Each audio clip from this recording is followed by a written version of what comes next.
welcome to another episode of the Fitness Oracle. Today, we sit down with Yogi Aaron from the Yogi Club. Yogi Aaron is one of the most sought-after teachers today.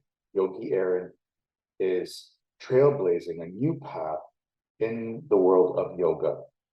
He is known for his unorthodox perspectives on stretching and flexibility and how both can cause more harm than good.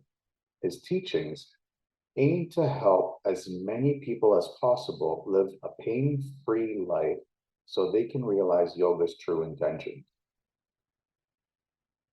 This is one of the episodes that I've been looking forward to for a very long time. When I came across Yogi Aaron, I was blown away to realize and to come to the understanding, to see that there was somebody who was implementing my thought process on exercise terminology and apply it to an industry that is so, I'm not going to say wrong, I'm not going to say misled, shifted to mainstream.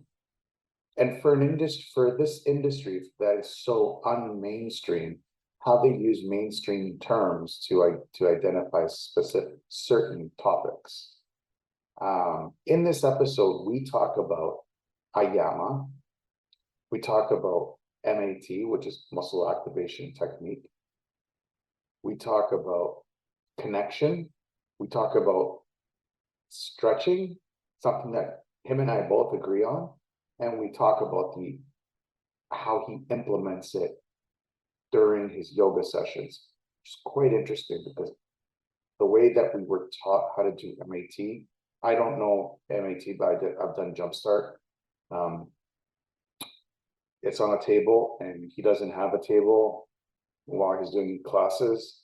It's quite interesting. You need to listen to this show. It is on fire, this show.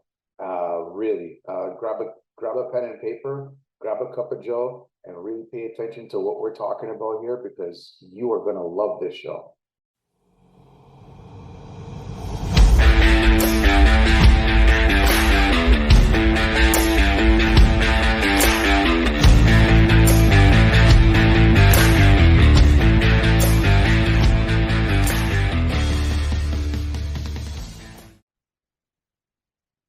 Welcome to the Fitness Oracle, where we have real conversations. I'm going to have to redo that. Third time I'm doing this today. Welcome to the Fitness Oracle, where we have real conversations with real people just like you, with real stories just like yours. And this is one of their stories. I am your host, John Katsavos. My guest today is Yogi Aaron from the Yogi Club. He is one of the most sought after teachers today. Yogi Aaron is trailblazing a new path in the world of yoga, who is known for his unorthodox perspectives on stretching, flexibility, and how both cause more harm than good. His teachings aim to help as many people as possible live a pain-free life so they can realize yoga's true intentions. He is the creator of a revolutionary approach to yoga, applied yoga anatomy and muscle activation, Ayama, and the online platform, the Yogi Club, host of the yoga podcast, Stop Stretching, author of Autobiography of a Naked Yogi, and the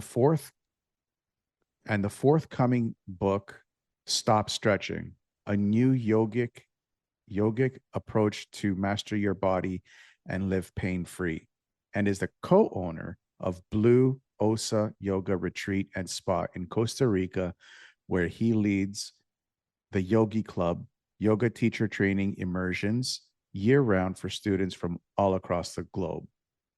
Yogi Aaron, welcome to the show. Thank you. Thank you for having me here. I appreciate it. I am really excited to have you on the show. Finally, somebody who can speak my language. But before we get into it, how's beautiful Costa Rica? Well, you can see behind me, it's just really, I mean, today we've just got these beautiful clear skies. And lately it's been raining a lot, unseasonably amount of rain, and which is not normal. And so we've just had these beautiful blue skies. And after all this rain, everything is just so green and lush and beautiful. All of the tropical birds are like singing away. So yeah, life is good. Very nice. Very nice. Well, here in South Florida, yeah, it was a beautiful day. And now there's this just dark cloud that just came over. Oh no. Oh, well, it can't always be blue skies and sunshine. Yes. Then you never appreciate it when it is blue sky. Yeah, yeah. Yeah, and you guys got slammed a couple times with a couple of really big hurricanes over there. Everything okay? Yeah. Yeah. And Costa Rica gets, like, when you guys up in Florida get all of these hurricanes, usually passes on Costa Rica's east coast, Caribbean side. But where I am on the West Coast, it also affects the weather patterns. And while we don't get the hurricane, we do get, like, pummeled with rain. So yeah, so Oh. everybody here is very happy because I'm leading a 1 month yoga teacher training right now. And so these poor guys have been here for like a month, and I think there's only been about 5 days of sunshine. So they're just like so ecstatic. And some of them are trying to actually get burned before they go home so that their friends actually believe that they were somewhere tropical. Oh, that's too funny. That's too funny. I love it. I love it. Um, let's get into it. What got you interested in this kind of work? Because you have a very interesting perspective when it comes to yoga, something that I share and I truly believe that what you're doing is amazing work. So what got you first interested in this kind of work? I got interested because, like a lot of people, I got into yoga to become more healthy and have more range of motion. And right exactly at that time was when I really started to injure myself. I hadn't really dealt with a lot of physical injuries before that. I mean, my neck would creak and, certain things would happen, but I never actually dealt with like a lot of physiological problems before. And I remember, like, shortly after I started doing yoga, my back went out, my back seized up on me. And I was like, what the heck is going on? I'm 18 years old. This should not be happening to me. Well, what I did to deal with my back issues was do more yoga. And when I say yoga right now, I'm specifically talking about like stretching and trying to go deeper into the yoga poses. I mean, there's some poses where I actually did manage to get my feet behind my head. And, I mean, I've done it all. But I cannot tell you how many times I would start a yoga practice and then I would start to during that yoga practice, I would actually hurt myself in debilitating ways where I would not be able to get out of bed for a few days. And it wasn't until I think about 25 years later when I ended up in a surgeon's office who was like, we need to do a spinal fusion in your lower back. And that was like a huge wake-up call for me, because it was like, this can't not be the answer. There's got to be another way. On the journey to get there, I had started doing some muscle activation technique sessions with a therapist who would do it on me. And it was very interesting because I would go to see him. My back was seized up. My neck was killing me. Something was going on. And literally after that session, the pain always decreased like 90%. So if I would go and see him, my pain level was like 9 out of 10 sometimes. Real story.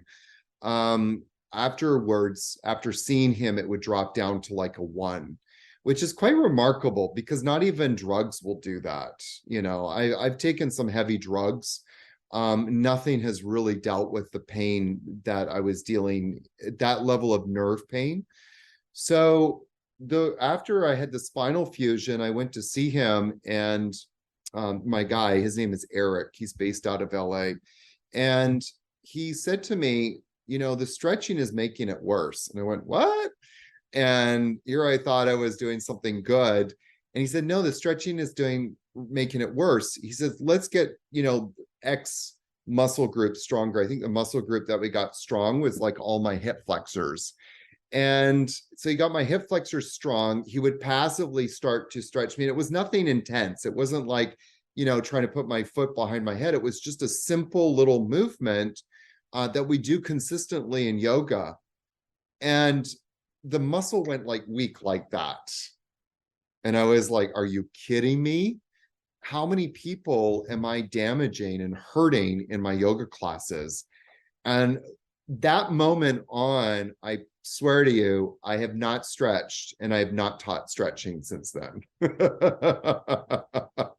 I'm actually smiling and nodding because I had a similar aha moment as a personal trainer working at LA Fitness, but it was kind of towards the RTS, the Resistance Training Specialist program, and me coming back the next right after the first weekend, and just like one of my clients asked me, John, what are we doing today? I'm like, I don't know. I have no idea what we're doing today. Everything that I know as a personal trainer for the past, it was what, 5 years, for the past 5 years, out the window, everything. I just want to say that two things. One, as a yoga teacher, in quite frankly, I mean, I had actually started seeing glimpses into this beforehand. And so, but I never went down that road of going like, I have to stop teaching stretching, because if I don't teach stretching, then what am I teaching in yoga? Like there was that conundrum, and I've experienced so many yoga teachers get angry at me because it's so threatening. The idea of like, if I don't teach stretching, then how am I going to teach yoga? And that's the catastrophe, I think, in all of this, is like yoga is not about stretching, but we've made it about stretching. I'm with you on that, because I get into the same, well, I wouldn't say I would get into the same arguments as you would, but as a personal trainer, I get a lot of trainers that are telling me, when do you stretch your clients? I'm like, never. Yeah. Even my clients come up to me and they're like, can we do stretching? Can we do stretching today? And I tell them, no. All my clients know, you come train with me, you are not going to get stretched. So just have that in your back of your head. And trainers out there that argue with me about stretching, we get into some heated arguments a lot of times. Have there been moments where you just said, you know what, screw this, I'm done. I just want to just chill out in the rainforest in Costa Rica. I don't want to do this no more. That was the question I was facing at the beginning of this year. I developed this curriculum really for my students. And one of the biggest feedbacks that we consistently have gotten over the years is, I wish the anatomy section was better. And the truth is like, you can go and do anatomy in most yoga courses. And I'm going to just put myself out on the limb and say even fitness courses.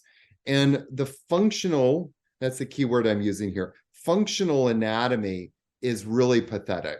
I mean, in all of these industries, and I know I'm kind of making it simplistic here, but I think someone who's in the fitness industry can appreciate a lot of what's being taught is akin to, third graders or fifth graders coloring in anatomy charts. Of course, I don't know that you actually do that, but it's like you have to memorize all of these things. That's not functional anatomy. That's just like looking at, okay, my bicep is here, my quads are here. These are the 4 different quads. But that doesn't teach you anything about functional anatomy. It doesn't teach you what is that muscle actually doing and how is it shortening and why is that important? And well, I don't think, as us as yoga teachers, even fitness teachers, need to understand every single muscle in the body. I mean, Christ, there's 600 muscles, for God's sakes, but we do need to have some understanding of some of the key muscles and understanding what those major muscles are doing. Because, it's like, for example, in the fitness world, so many fitness instructors are so obsessed with like rotator cuff muscles. we've got to get them strong to create more shoulder stability. That is true. But why did the shoulder instability start in the first place? It started in the first place because the traps aren't working. The serratus anterior isn't working. The pecs aren't working. These major muscles are not working. Why aren't they working? Why aren't they supporting the joint? Well, because you're putting too much stress and trauma on those muscles, and you're probably stretching them, which is shutting them down. And so when you come into this like 150-pound bench press, those key muscles aren't working. What ends up getting stressed out is the rotator cuff muscles. This isn't being taught anywhere. It blows my brain out. And so when you said like you probably want to stay in the jungles of Costa Rica, that's a very true statement. At the beginning of this year, I was kind of like, I need a break. But it was kind of like a moment where purpose was knocking at the door of my heart. And it was like, we need to start creating a conversation around this. And we need to start flipping the script on some of these things. So that's kind of the passion that drives me. It's not like I need to be right, or I need, some sort of accolades. It's just, I just want people to start thinking logically about so much of this stuff, because so much of what's being taught is a lot of crap. 1000%. Anybody who asks me, John, how hard is it to become a personal trainer? I keep telling, all you need is $300, 1 weekend out of your life, and a quarter of your brain. Yeah. That's all you need to become a personal trainer. It is not hard to get that certificate. It's very, very easy because of that fact. As a personal trainer, people, and even as a yoga instructor, people are entrusting their bodies to us so that we don't hurt them. Yeah. They're entrusting their health and wellness to us. We need to understand what, just like you said, I'm just going to regurgitate what you said. What does the joint do under stress? Yeah. Does it understand stress? Yeah. And if not, why? Yeah. It's such a it's like when I talk to other trainers, it's like, stop, just please stop. Anyways. Well, at least in the fitness world, there's some, generally speaking, again, modicum of fitness instructors who have some sense of the body. I mean, let's put a pin in that statement for a second. But in the yoga world, these teachers, I mean, to get 200 hours certified, the Yoga Alliance just changed the requirements. It's 30 hours of anatomy. And what a lot of yoga teachers do, a lot of what yoga trainers do is give literally, and I'm not making this up, like, here's some coloring charts. Go home, color them. Are you kidding me? And so these people are walking out with like nothing. Or another thing that they'll do is they'll bring in like a physiotherapist to come in and talk. Well, how much of that is actually going to be retained? Again, the functional part of it. Great. You hear somebody talking about physiology and anatomy. Awesome. But it's like, it's not being applied into a practical kind of way. And so that you've got that problem, but then you've got people who are not trained at all in the body, into movement, functional muscle movement, who are then in turn teaching other people, instructing other people in safe movement. Well, you don't even know what you're teaching, but you're professing like you do. And I'm sure the person believes that they know everything that they need to know. So it's just this kind of like cycle that is, the blind are perpetuating blindness, and in this world, and it's just mind blowing. Yes, it is. I mean, I can talk with you about this for like 2-3 hours, no problem.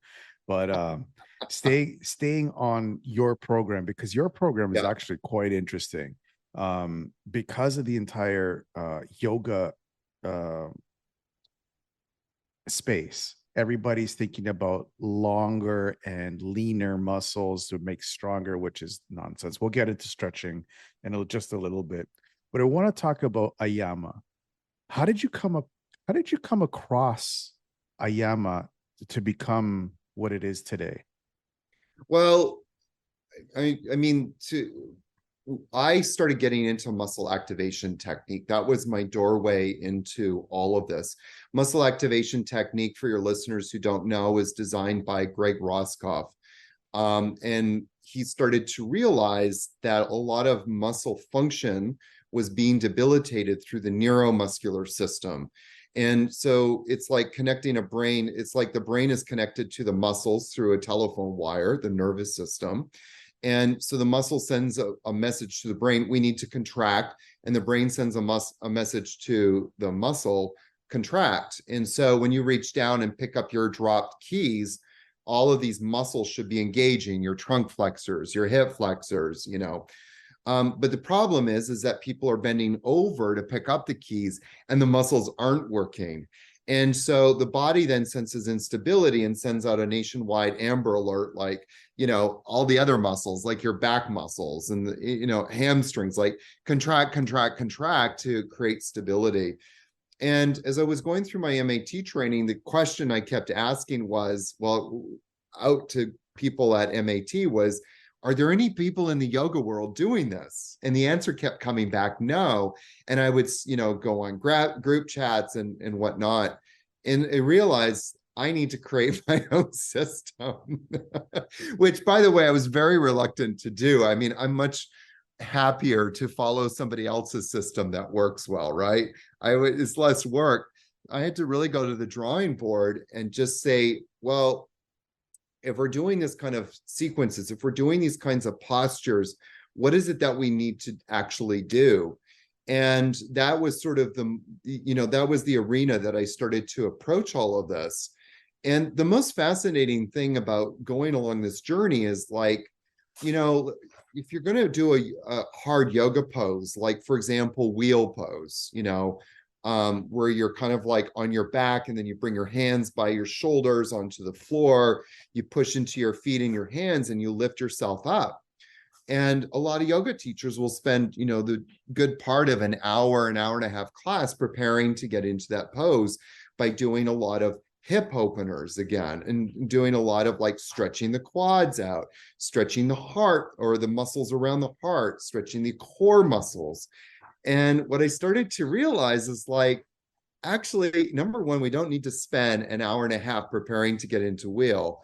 Number two, it only takes 3 kind of postures to prepare for wheel, and it's got nothing to do with stretching the front body. It's all about activating the back body. And if those muscles are working properly, it's actually much easier to get up into a pose like wheel. I only actually need to take about 10 minutes to prepare to get my body like fully functional and safely to go into a pose like wheel.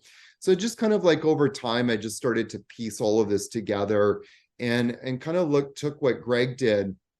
And I don't teach anything that Greg did, just for the record, but I do take the principles of MAT as looking at different parts of the body and going, okay, well, if we're coming into such and such a posture, what muscles are engaging here? How do we get those muscles working better? So A, there's more safety, and B, we can actually help those muscles to function in a more stabilizing way.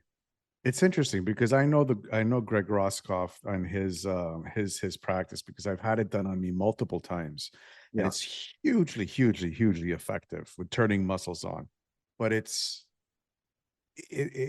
hard to think, because that uses a stretching table, quote unquote stretching table, right? You put the client on the table, you find out what muscle is not functioning, you actively turn it on, insertion and origin, and the muscle belly. So it's in a yoga setting, it's hard to conceptualize how you would do something like that. Like, when you find a joint that's not functioning properly, how would you go and help the client to reactivate that muscle group? With the Ayama, I don't really do so much quote unquote diagnostics of people. I do in my 200-hour, I teach basic anatomy.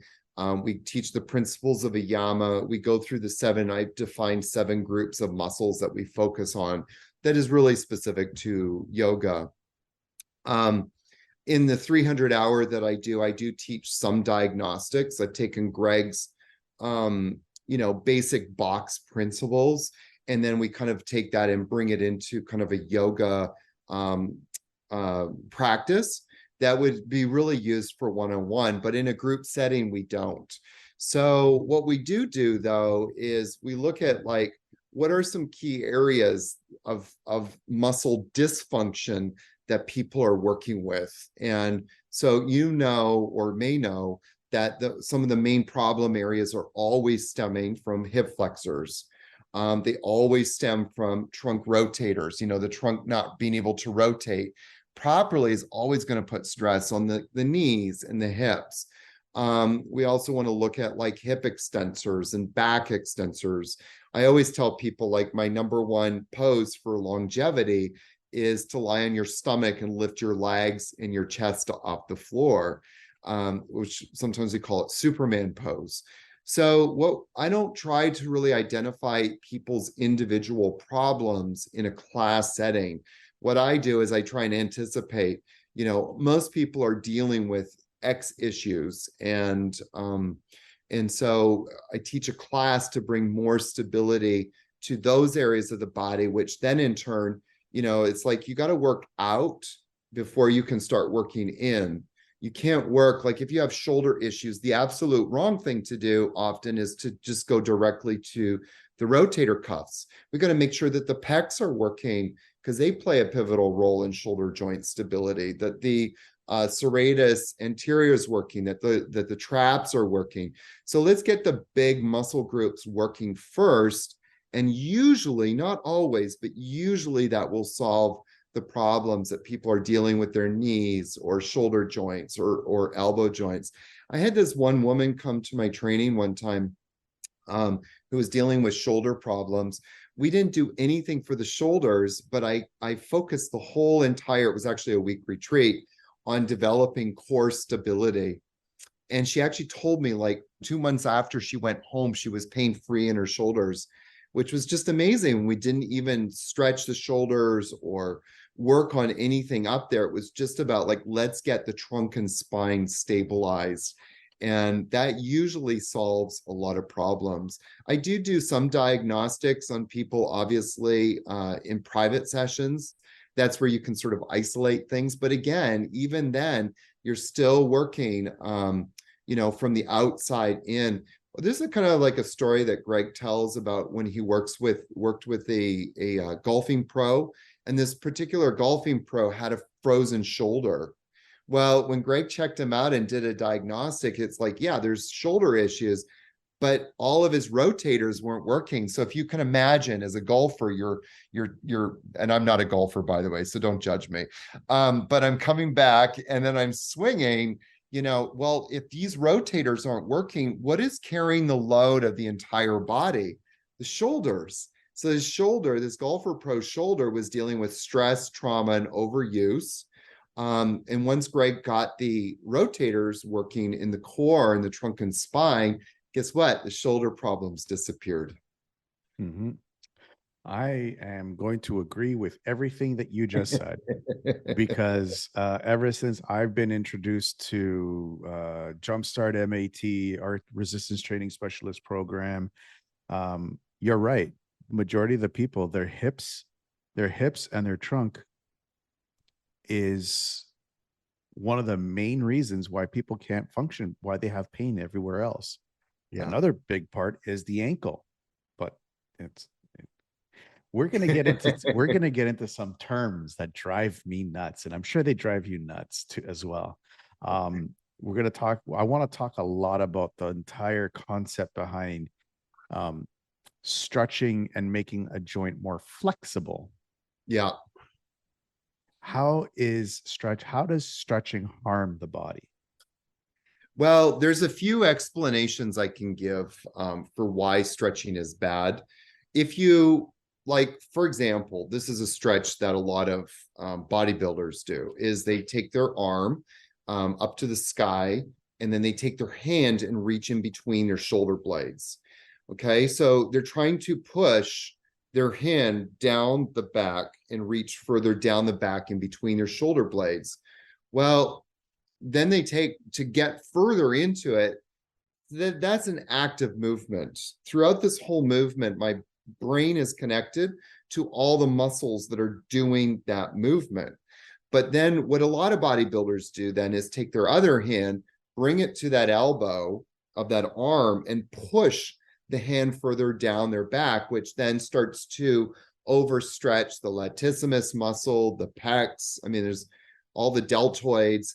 Not to mention too that the way that I'm doing that movement is my brain is sending a message to muscles to contract. So, you know, you have the the posterior delts, maybe even a little bit of middle delts. You have the traps acting out there, probably a few other muscles. So all those muscles are shortening in order for me to do that movement. But when I start to take my hand and bring it to that elbow, I'm now passively moving my body beyond the end range of motion, beyond what its capacity is, beyond what those muscles have that capacity to contract. Not the muscles to stretch, but the muscles to contract. And it's that movement, that passive movement, that starts to disconnect the brain, literally disconnects the brain to the muscles. The more kind of anatomical way of saying that is like when I do it myself, there's proprioception, like the brain is connected to the muscle. There's a sense of proprioception. When I start to passively move my body beyond that end range, the proprioception that the brain has to those muscles is disconnected. It's cut off at the source. So the brain is no longer connected to that muscle, and it no longer knows where those muscles are in space. The space I'm referring to is your body. So the brain is no longer connected to those muscles. And because it's no longer connected to those muscles, you no longer have stability. So what does ex-bodybuilder do? They go and start doing bench presses or dumbbell flies or something like that, but they're no longer using the muscles that they were stretching because the brain is disconnected from those muscles. So that's one simple kind of like explanation on what happens when you stretch. And that's a very good explanation. It's the equivalency of like, you know, you taking a pair of scissors and literally cutting the phone line between your brain and your muscles. You might as well just do that. Yeah, exactly. And then you're adding like even like 20-pound dumbbells or a 50-pound bar, and all of a sudden you're looking at 3 months off the gym floor because the muscle was off, the joint instability. You know, like, John, that's what I used to do all the time. I used to go to the gym and, you know, like something would tweak in my shoulder. And so I would walk up to the wall before doing bench presses. I would walk up to the wall, put my hand on the wall, and then start to turn my torso away, which was the absolute wrong thing to do. But I didn't know any better because I would just watch, you know, these bodybuilders. And then I would just develop like searing pain in my shoulders afterwards. Because after doing that, I would go and bench 150 pounds. Well, then I would end up having to take, you know, a month, 2 months off. And then it was this constant like rinse, cycle, and repeat thing. Like I would go back to the gym. Okay, we're going to stick with it this time. Hopefully I'm not going to have any problems. But I always ended up stretching my muscles, which then in turn started creating problems. It's interesting. We'll get into that in just a little bit because I also have I was also the same way. I was the same way. Like I would stretch before I would lift because that's what the big magazines would tell you to do. The big textbooks would tell you to do. The personal training coaches would tell you to do. But now that I know all this, there's a different way that I do it where it looks like a stretch, but it's not a stretch because and we'll get into it a little bit. But what I want to, there's another misconception out there, and this is a big one, where you want to stretch tight muscles. If you have a tight muscle, you have to stretch it out. If you have a cramp, you might want to quote unquote stretch it or just increase the range of motion, but that's a different story. I want to get your thought on that. Like, what do you think? Do you seem it's intuitive or counterintuitive to stretch tight muscles?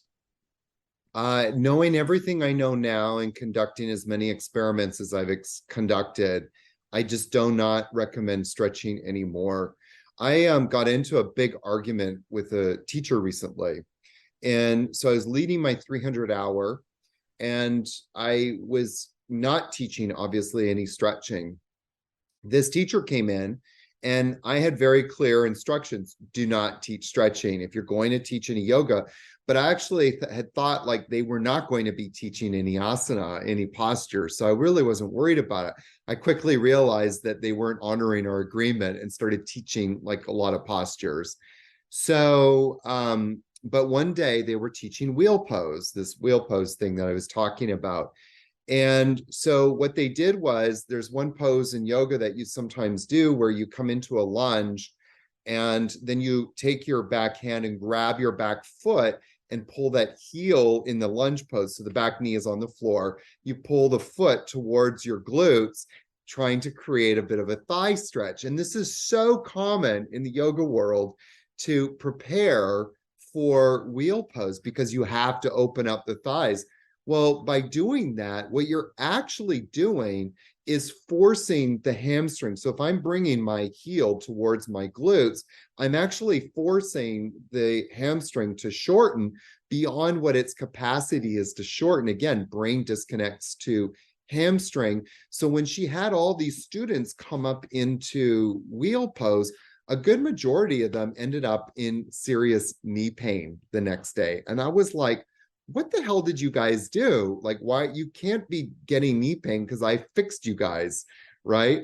And I found out what she had done was bring the heel to the foot, and it overstretched the quads, and the hamstring wasn't working. So when they went up into wheel, they had no stability in the knee joint and they had no stability in hip joints.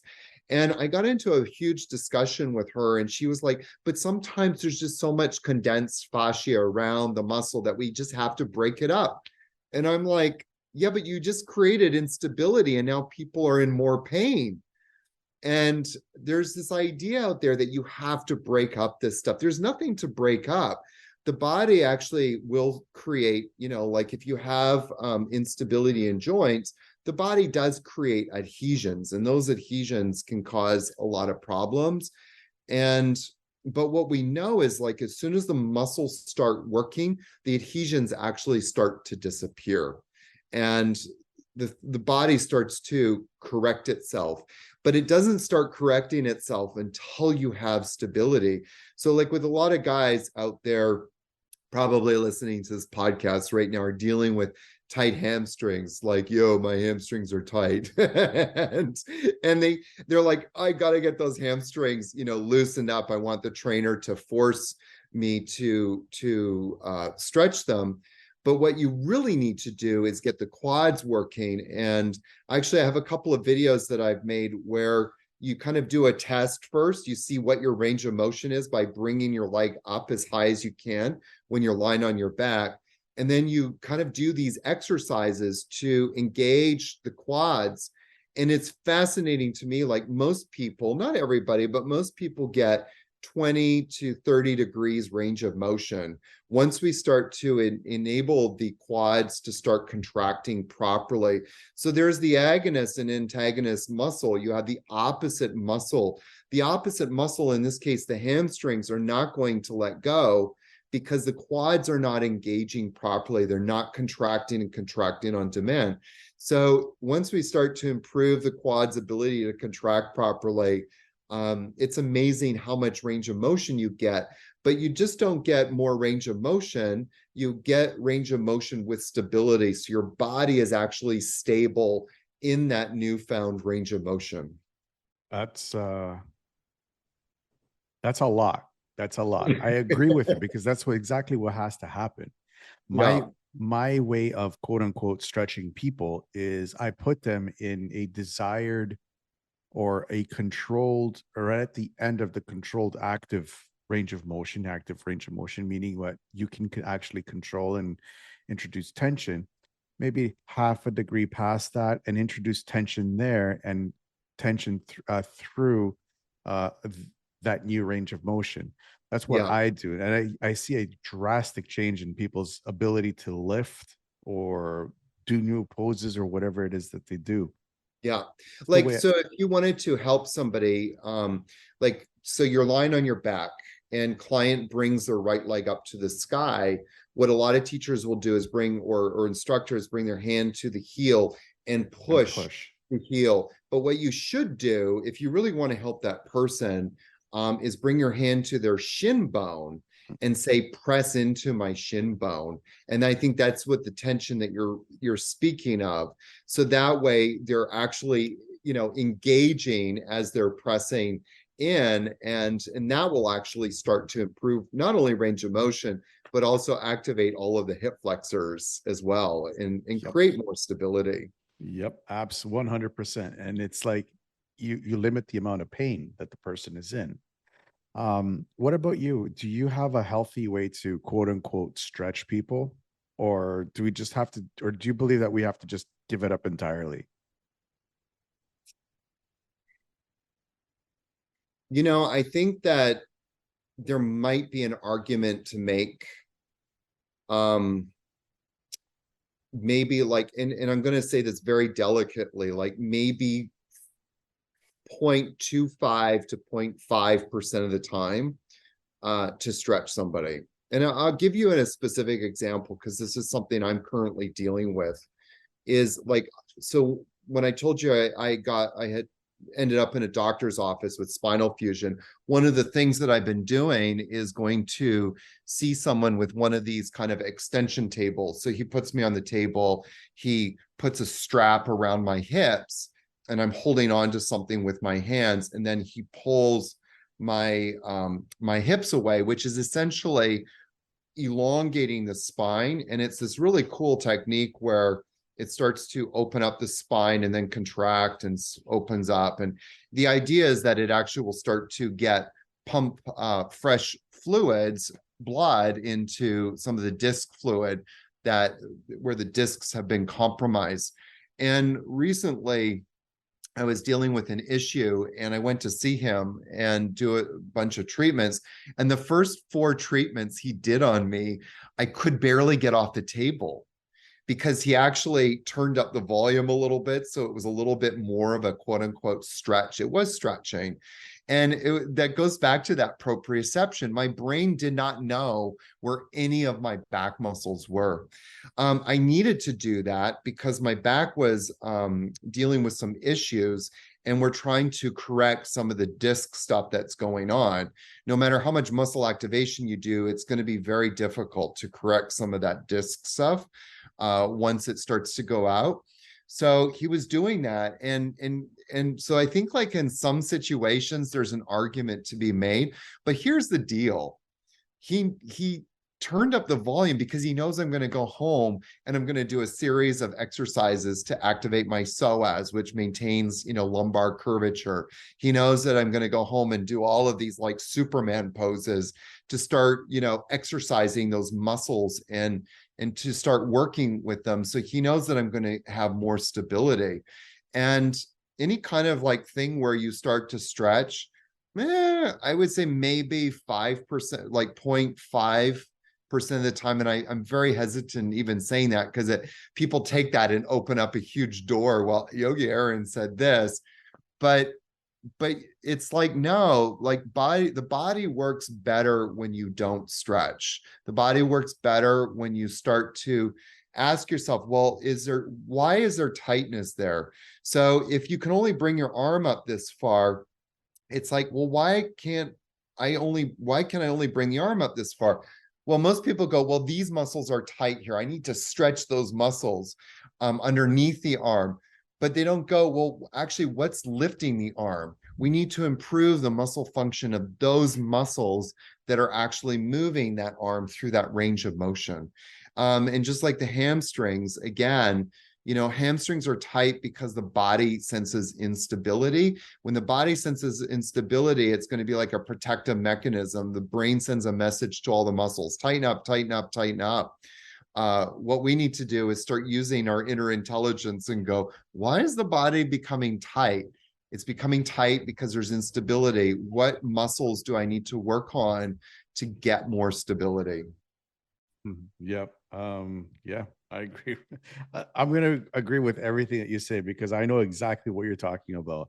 Um, It's and so cool to talk to somebody who's like on this, sort of like somewhat of the same wavelength and same languaging, and have it's an amazing. intelligent conversation with it. Yeah, it's absolutely amazing. Like I love it. Like this is the first time where I truly agree with someone what you're saying, not just like, oh, that's interesting, and not Yeah. really agree with like, a whole stretching because I'm just when I hear somebody like when you said that they put you on on that table and they strapped you down, it reminded me of this one time that I was working in Toronto in a small gym, and the owner of the gym was experimenting with this new way of relieving stress from the joints.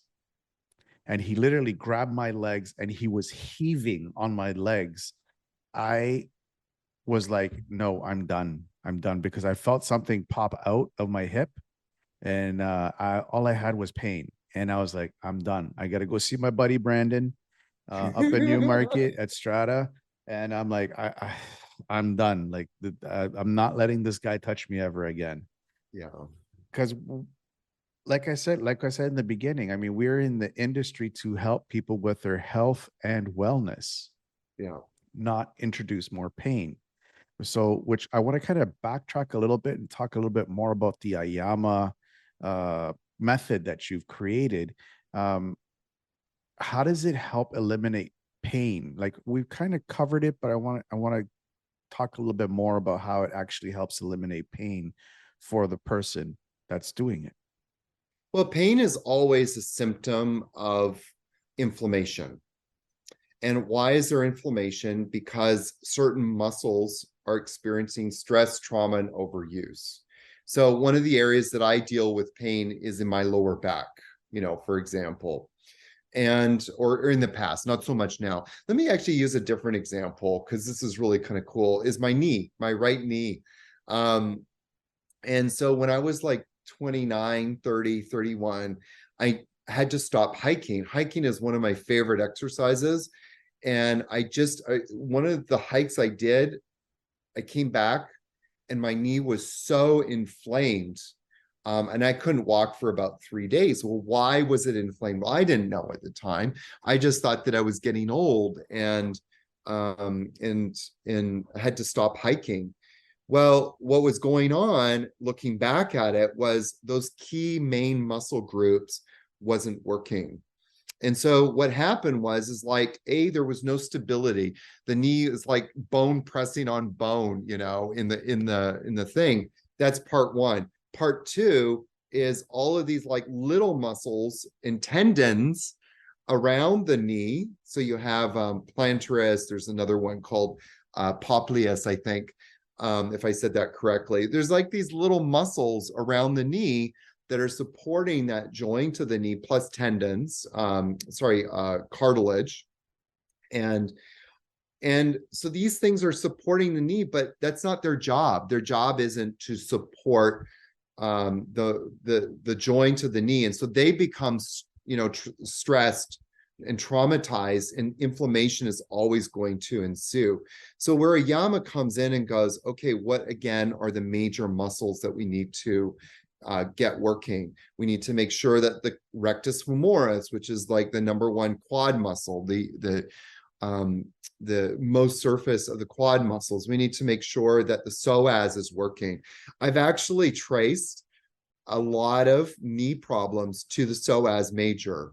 And it's kind of weird to think that, but it's like, if you look at what the psoas is doing in terms of its relationship to the lesser truncanter and lifting up the whole inner leg, which sends stability right down into the inner arch of the foot, to create that pronation effect. Did I say that right? I always get it mixed up in the feet, but it creates that inner arching lifting. Then you look at like the glutes. So those kind of like three muscles, I started actually getting back into hiking again. And before every hike, making sure that those three muscles work properly. and I actually don't get any more knee problems. And now this is like 20 years later, and I feel more solid and more stable out in the world. Like I don't worry about having problems anymore. Another thing I kind of noticed too was like you go shopping in the mall with your family or your friends or something, and after like 30 minutes, an hour and a half, your lower back starts hurting, and then you have to sit down. And it's like, oh my God, I'm getting tired. Well, you're not getting tired. Your back muscles are getting tired. Why are they getting tired? Because the glutes aren't working properly. They're not strong enough to support all of the stress. I know it sounds funny. You're walking around the mall, but that is a form of stress. You know, if you keep walking for a long period of time. And again, if those glutes aren't working, they're the shock absorbers of the body, which then, you know, take care of the shock in the knees and the lower back. Those two areas are going to start feeling the brunt of whatever you're doing, whether it's walking or soccer or hiking, or just kind of like moving around on your feet all day long. You've got to get those things working. So again, pain is always a symptom of inflammation in the joints. If the muscles that are supporting that joint aren't working, then it starts to become unstable, and then inflammation will always ensue and create pain. And so if we can get those major muscle groups working, usually most of the time the pain disappears really quickly. Well, it makes sense. I mean, if the big guys are on, and it just gives stability because they're the strongest muscle groups in around that joint, and the smaller guys don't have to do as much work, and the pain goes away a little bit more. Yeah, and this is something that Greg Roscoff might disagree with, and I'm kind of saying this as sort of a novice, but one of the things that I've consistently found is that if you get the big muscles working properly, usually like the rotator cuff, I used to be always exercising my rotator cuff muscles to create stability in my shoulder joint. I no longer do that. I haven't had any shoulder problems because I always make sure like the major muscles are working and activated before I go and do any kind of exercise. So I think like I've just consistently seen if you deal with the big muscles, usually the problems with the smaller muscles start to take care of themselves. One more follow-up question before we start wrapping up the show. In line with what you just said, because I kind of believe with Greg Roscoff, I mean, you can't completely not train the smaller muscle groups because you do need them, and we don't want any atrophied muscles. We want hypertrophied muscles to increase the amount of stability through that joint. Yes. Do you believe that once you get the big guys involved and they know how to work properly in conjunction with all the different movements, do you believe that it's a good idea to start introducing exercises for the smaller guys to catch up? Yeah, I mean, sure. It just depends on what the movement is, like what kind of activities you've got going on in your life. I mean, if you're someone who's a boxer or something like that, you probably want to make sure like all your muscles are working well. I actually was going off script a little bit in terms of like, I'm not sure if Greg would disagree or agree with me on that. I'm just kind of pointing out from a pain management perspective that if the teres minor, for example, is inflamed, that sometimes, you know, it's more productive to make sure like if the teres minor is weak, don't strengthen the teres minor. Make sure that the pecs are working again, the serratus anterior, the trapezius, maybe the long head of the tricep is working. Like make sure that some of these bigger muscles are working better before we start to work on those smaller ones. And then usually the pain will start to go away in those small muscles that have become stressed, traumatized, and overused once we get the big muscles working. I consistently find that all the time from working out and that sort of thing. Absolutely. I mean, you should work on all the muscles, but make sure that those big muscle groups are activated before you go and give them a load. Yeah. You don't want the small guys lifting a heavy weight, I'll tell you. That's a No. bad idea. Yes.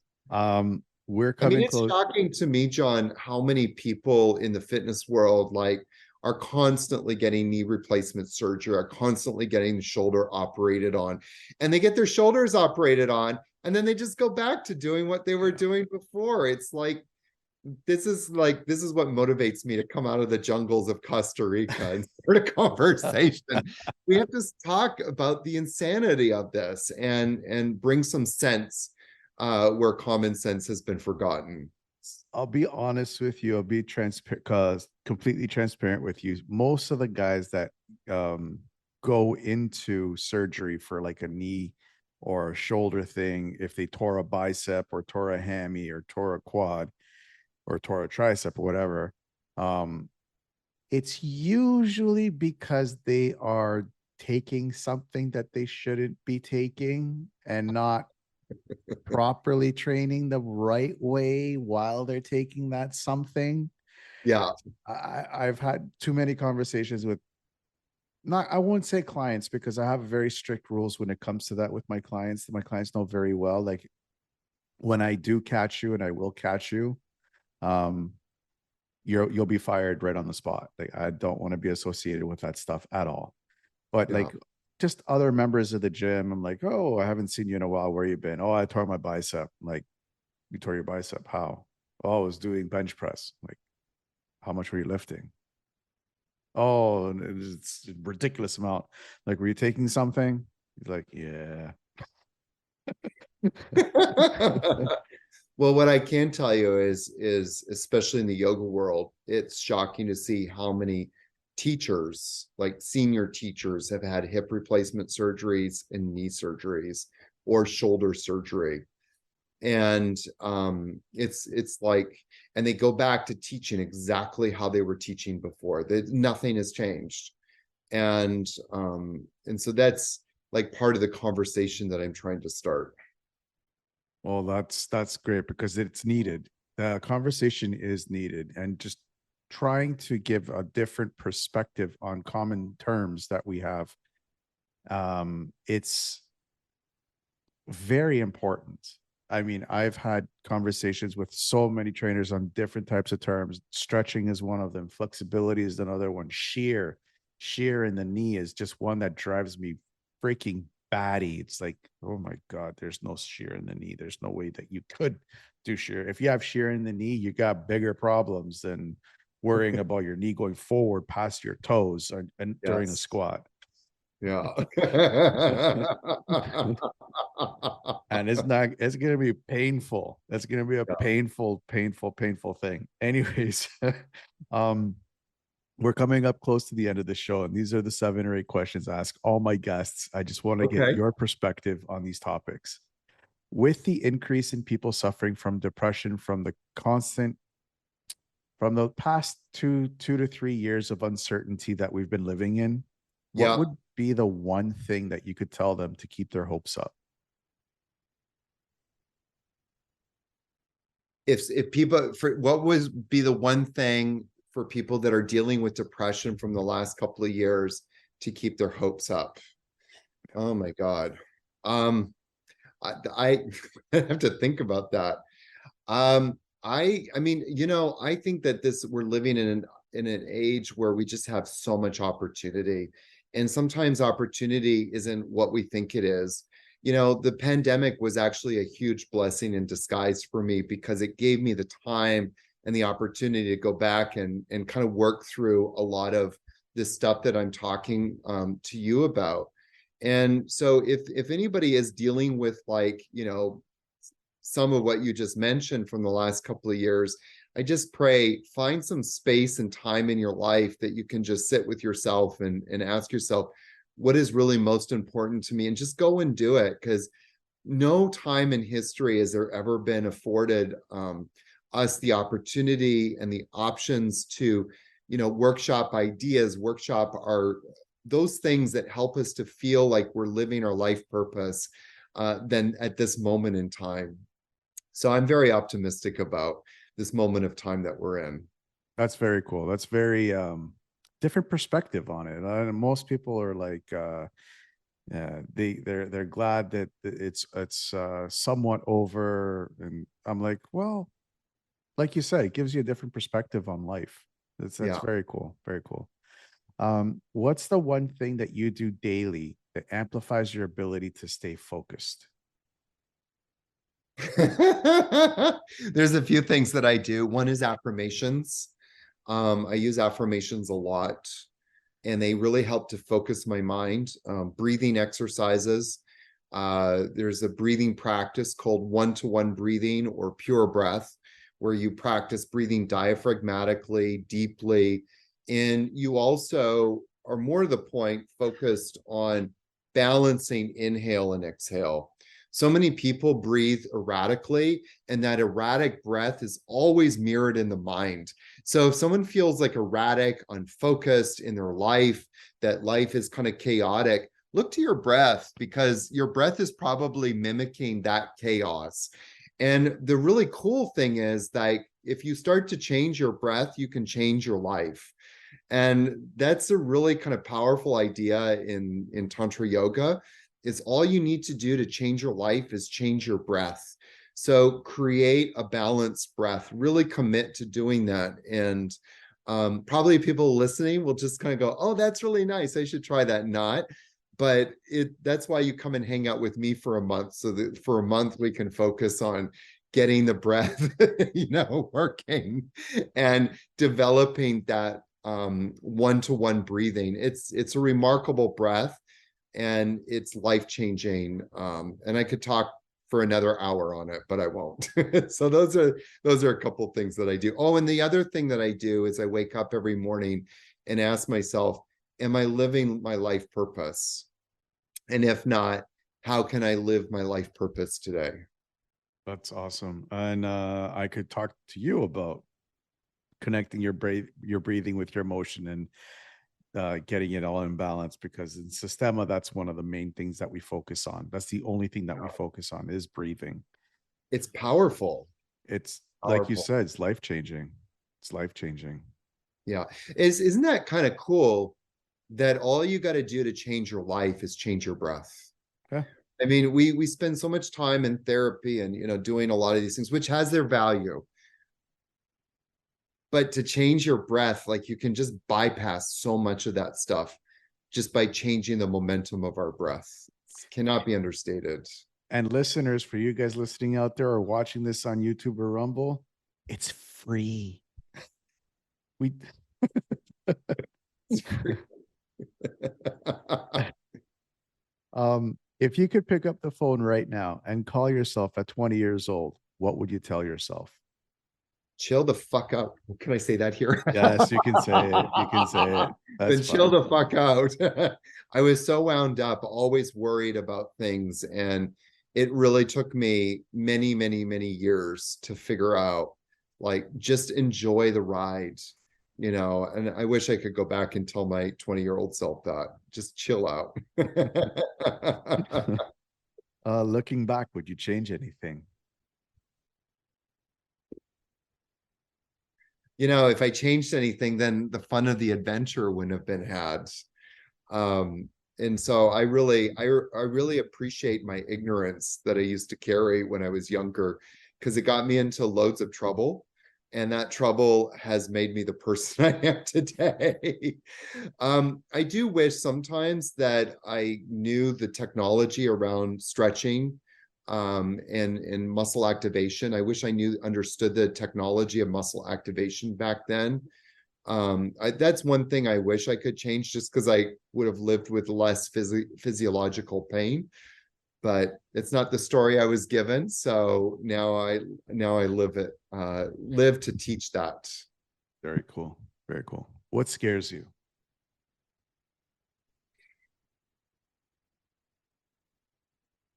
I think what scares me the most is losing meaning in life. And that's why I'm so much about, like, having purpose and meaning and intention and so much of what I do. And I think that part of purposeful living means that you are living, like, intentionally in each moment of your life. Like, for each moment that we're not aware, is a moment lost and we'll never get that moment back again. So for me, I'm like, is this really what I want to be doing right now? Is this how, and it doesn't mean like I'm necessarily going to change anything, but there's a more of a mindfulness in what I'm doing. So if it's like lying on the couch and reading a book, like that can be purposeful living. It doesn't have to be like, oh yeah, I'm going to go out and start a soup kitchen somewhere. Like that's not what that for me doesn't necessarily mean that you're living a purposeful life. It's more of an inside dialogue, and to have that awareness perpetually in my life. That's what I try to shoot for. And I'm always afraid of like going unconscious. Probably one of the reasons why I don't do a lot of hardcore like drugs. I want to be like conscious. Well, that's why I don't do drugs at all. I'm like, nah, that's not for me. Yeah. Where do you see Ayama and yoga in the next 5 years? I think that some yoga teachers are starting to kind of like awake from a slumber of like ignorance in terms of what they think they understand about the body, and realizing, oh geez, I don't really understand. And I believe through just different things that I've seen, like that is starting to shift a little bit. And so I'm hoping that the conversation will start to move away from stretching. I mean, if Ayama takes off, it takes off. If it doesn't, I could easily see other people sort of reinventing the wheel and doing their own thing, which is fine. I don't really care. But I I hope that we can start to have a more intelligent conversation around why flexibility is not correct. And more importantly, also why stretching and flexibility have hijacked the world of yoga and now is infecting the world of fitness training, and how fitness people have gotten on this mindless like loop of, oh, I need to become more flexible. So I want to flip the script on all of that and have us stop stretching and start activating. That's awesome.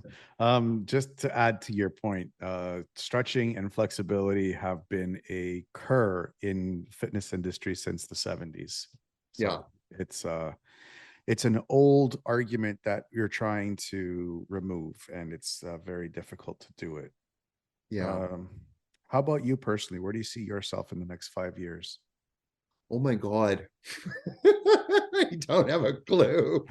I look back a year ago, and this was before I had written my book. This is before I came up with my podcast series, Stop Stretching. And I was just kind of like sitting with, oh yeah, this, do I really want to go global or not? Do I really want to start reaching out or not? And so I was, after my book launch, I started going back and going, look at what I've done this last year. What can I do this year? And to me, a lot of people stop themselves from doing things in life because they go, oh, I'm afraid of failure. To me, the words failure doesn't even exist in my vocabulary. And I mean that wholeheartedly. Like you'll never hear me use the words failure, because I actually don't believe in failure. I believe in life experience. So for me, this is just a game. It's like, how many people can I reach out to this day? And it's not even about money, because I don't think I'm really making any money doing this. I make money other ways. So this is more like a fun project for me right now. So where I hope to be in the next 5 years, in my ideal world, would be to start having more seminars and workshops on teaching people like how to activate their muscles, starting to teach people, how to cultivate that proprioception. That we used that word before. That's kind of a fun word, proprioception, to teach people how to fully inhabit their body and start cultivating more stability in their body, which in turn starts to cultivate more stability in their life. That's my dream in 5 years from now. Very cool. Very cool. Where can people find more about you? Go to my website, yogiaaron.com. And you can, everything is there. That's a gateway into my YouTube channel, where I'm uploading, 2 classes a week, to my podcast series, to my book. There's just so much You can also access my free pain-free series, which takes you through the 7 different muscle groups in Ayama and starts to identify, like, how do we get those major muscle groups strong and why it's important to get them strong. So all of that is on the website. Awesome. And we will post the link to your website in the show notes, so everybody has easy access to your website and all your amazing content. Thank you so much. Appreciate that. Of course. Any final thoughts? You don't have to live a life in pain. And you've got to create time for yourself to deal with that pain, because pain is debilitating and it eats up so much of our life force energy that for a lot of people, they spend so much of their time in the day like managing that pain. I really want to encourage people, devote time to making your body stronger, so you don't have to live in pain. And no, it's a process. Be patient with yourself. It took you this many years to screw yourself up. So give yourself time to put yourself back together. Be compassionate on the journey, but do make that commitment to becoming more stable, because you have a purpose in your heart that's longing to be fulfilled. So make the time to get stronger so that you can fulfill and manifest your life's purpose. Awesome message. Yogi Aaron, thank you so much for coming on the show. Like I said, like throughout the show, I am so excited. I have been so excited to interview you, to bring you onto the show. Finally, somebody who gets what I've been trying to teach and share with everybody, and for you to be doing it in a space where it's so in your face. Like, you hear yoga, you're like, oh, I'm going to stretch out. Oh, I'm going to get lengthened. Oh, I'm going to become more flexible. And for you to be coming out and saying, well, not really, because it's not how it's supposed to be. It shows how brave you are. I'm just going to call a spade, because it takes a brave person to go into a space like that and say those words. So Yeah, thank you. I all, appreciate that. all the power to you. And I really, really pray that this explodes throughout the yoga world to help stop this myth about stretching and strengthening, because it's not the right thing. Thank you Yeah, so much for that. thank you so much. Love being with you on the show. Going through hard times is just a test. What you need to know is that when you get out of whatever you're going through, you will be stronger than ever before, and you don't need to go through it alone. Always know that you are not alone. Stay tuned for more real people with amazing stories that are just like yours. Until then, to everyone out there listening, I wish you a good morning, good afternoon, or good night wherever you are in this crazy world. Hey, everybody, it's John from Resilient Reboot Productions and the Fitness Oracle. Thank you for watching this episode, and I really hope that you enjoyed it. Please don't forget to subscribe, hit the bell, and share this video if you are watching this on YouTube or on Rumble. If you're listening to this on iTunes, Spotify, Google Podcast Breaker, or whatever streaming service that you may be using, please give us a 5-star rating and a positive review, as it will help us reach more people that are suffering from mental health issues. Before you go, I'd like to invite you to join us on Pod Inbox. This is a great platform that we can keep the conversation going. Over the years, we've discovered that the best way to help people regain their confidence back of whatever fitness goal that they are looking for is to put together a tight-knit community that will be here to support you in that journey. In order for us to do that, we are partnering up with Pod Inbox to help us create that platform and give you that opportunity to have your voice. So all you have to do is click on the link below in the show notes and set up your free account on Pod Inbox right now, and let's hear your voice. Until then, I'll see you guys soon.